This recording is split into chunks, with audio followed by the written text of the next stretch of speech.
તો hello welcome guys, તમારું સ્વાગત છે અમારા નવા વ્લોગમાં. તો આજે અમે આવ્યા છીએ આંબરડી સફારી પાર્ક અને જોઈ શકો આપણે આપણી ગાડી અહીંયા પાર્ક કરી દીધી છે અને હવે આપણે જવાનું છે આંબરડી સફારી પાર્કમાં. તો આપણી ગાડી જો અહીંયા પાર્ક કરીને હવે જઈએ છીએ હમણાં આંબરડી સફારી પાર્કમાં.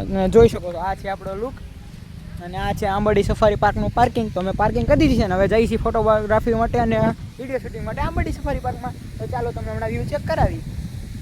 તો આપણા રણજીતભાઈ તો અહીંયા પહેલાં વી ગયા છે, તો આપણે જઈએ અત્યારે અને જોઈ શકો છો અત્યારે આજે નવું નજરાણું ચાલુ કર્યું છે, ફ્લાવર પોન્ટ, અને એ પણ આંબરડી સફારી પાર્કના ગેટે. તો આપણે તમને વ્યૂ ચેક કરાવી કે કેવી રીતનું છે. તો જોઈ શકો છો ગાઈસ, આ છે આંબરડી સફારી પાર્ક અને આ એમનો ફ્લાવર પોન્ટ છે.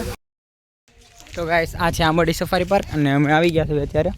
આ જોઈ શકો ફોટોગ્રાફી ચાલુ છે ને મારા રણજીતભાઈ ભાઈ આટા મારે છે. તો અત્યારે અમે જઈએ છીએ ફોટોગ્રાફી કરવા માટે અને આ જો એક નંબર ફોટોગ્રાફીનો સ્પોટ બનાવી નાખ્યો છે આંબરડી સફારી પાર્કને. અને આ આખું છે જે દેખાય આંબરડી સફારી પાર્ક છે. અને અત્યારે અમે આવી ગયા હતા આંબરડી સફારી પાર્કે. તો અમે કીધું ચાલો અમે ફોટોગ્રાફી કરી આવી, કારણ કે અમે ધારી આવીને આંબરડી સફારી પાર્કે આવી એટલે ફોટોગ્રાફી તો કરતા જ હોય. અત્યારે પાછા ફોટોગ્રાફી કરવા આવી ગયા છે. અને આ છે અમારું આંબરડી સફારી પાર્ક. સિંહાણું આવી, સિંહાણું ઓલી બાજુ જવું છે પીવાનું, પાણી પીવા મારે જવું, મારે વાળા હરખા કરવા છે. તો ગાઈસ આ છે અમારું આંબરડી સફારી પાર્ક ને રડવું કહે છે સિંહાણું આવી, સિંહાણું આવતી જ હતી વાહે આવતી જ હતી, પણ હવે બચી ગયા છે. સિંહાણું ખાઈ જાય અને અહીંયા અણકું આવી ગયું છે ગાઈસ. અને જોઈ શકો છો તો અત્યારે વાતાવરણ છે આંબરડી સફારી પાર્કમાં ને રણુમાં વાયથી રેડું નાખે છે. એ સિંહાણું આવી, સિંહાણું ક્યાં સિંહાણું ભરી ગયા છે, એ તો અંદર નથી ગયા ને ત્યાં સિંહાણું હોય. તો ગાઈસ જો આપણી જે બધા વસ્તી કરતા કરતા જાય છે અત્યારે.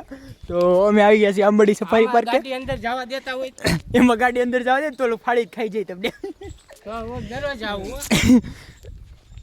તો ગાઈસ આજે આંબરડી સફારી પાર્ક ને અમે જઈએ છીએ વ્યૂ પોઈન્ટે ફોટોગ્રાફી કરવા માટે. તો જોઈ શકો છો ગાઈસ હું છે આ મહેન્દ્રો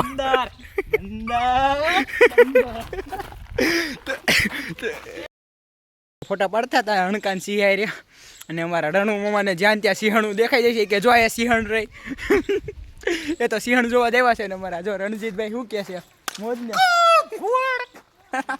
તો ગાઈસ ફોટોગ્રાફી કરી લીધી છે ને હવે જઈએ છીએ આંબરડી સફારી પાર્કેથી અને તમને વ્યૂ ચેક કરાતા જ આવી મેં કીધું. તો જોઈ શકો આ છે અમારું આંબરડી સફારી પાર્ક અને અત્યારે અમે અહીંથી જઈએ છીએ અમારા બીજા લોકેશને, કારણ કે અમારે અહીં જે અહીંથી ઓછામાં ઓછું 40 થી 50 કિલોમીટર કાપવાનું છે. એટલે હવે નીકળી તો અને તમે જોઈ શકો મારા રણજીતભાઈ પાછળ પાછળ આવે છે અને એક અમારા રણજીત મામા છે. અલગ તો પણ રોજ અલગ અલગ દેખાડવામાં તો અલગ અલગ જવું પડે ને. હા વરસાદ પડી જાય ને એટલે ગરમી જાય ત્યારે ગરમી જેટલી થાય છે. અને જોઈ શકો છો આ છે લોકેશન આંબરડી સફારી પાર્કનું. અને હવે જઈએ છીએ અમે ઘર બાજુ. ઘરે નહીં એટલે એમ તો અમારે હનુમાનગાળા જવાનું છે. તો હનુમાનગાળા બાજુ જઈએ છીએ ને અહીંથી ધારીથી નીકળી હમણાં અને હમણાં જઈએ ખાંભા બાજુ. હા હમણાં અહીંથી પાણી પીવાનું છે નીચે અમારે. વાહ આપણે પાર્કિંગમાં પાણી છે ત્યાં, તો પાણી પીને હમણાં નીકળશું. જોઈ શકો છો કેટલી બધી બટરફ્લાય છે પણ એટલે જ ને પતંગિયા છે બધા.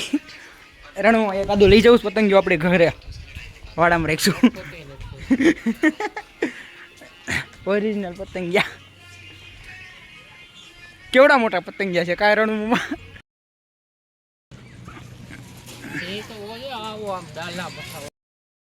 આંબરડી સફારી પાર્કે આટો મારી લીધો છે અને હવે આ વ્લોગ કરી એન્ડ, કારણ કે અમારે જવાનું છે બે પગે ઊંચો થાય. તો જો ગાઈસ અમારો વ્લોગ એન્ડ થાય છે ને આ સિંહ 2 પગે ઊંચો થઈ ગયો છે ભાઈ.